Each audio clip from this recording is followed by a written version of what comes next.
bizim məsələmiz həmişə birinci olmalıdır. İranda biz hər kəslə işləməyi bacarmalıyıq. Panirancısı ilə də, dindarı ilə də, digərləri ilə də. Amma onlar bizə hər hansısa bir əmr verməməlidir ki, get filan şey belə elə, sən mənim nə bilim dini liderimi təriflə. O dini liderin heç öz ölkəsində hörməti yoxdursa, mənim nəyə hörmətim olmalıdır ona? Mənim hörmətim ancaq həmin dini liderə və yaxud da Putinə o halda yarana bilər ki, onlar Talış xalqı üçün hansı bir qələt eləsin. Hər hansı bir yaxşı bir işi görsün. Məsələ bu qədər qısadır və Salam aleykum, hörmətli həmvətənlər.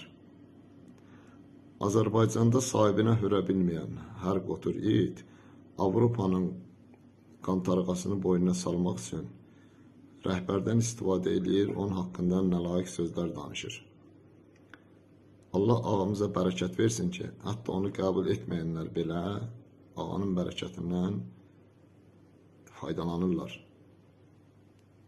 Bir də bu çıxış edən, bu özünü itirmiş gədəçəyə demək istəyirəm ki, qeyrətli Talış xalqının səni kimi boynuna qantarğa keçirmək istəyənə ehtiyacı yoxdur.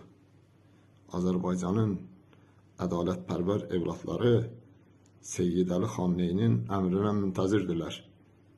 Bunu da qulaqlarına tanı eləyib asasan.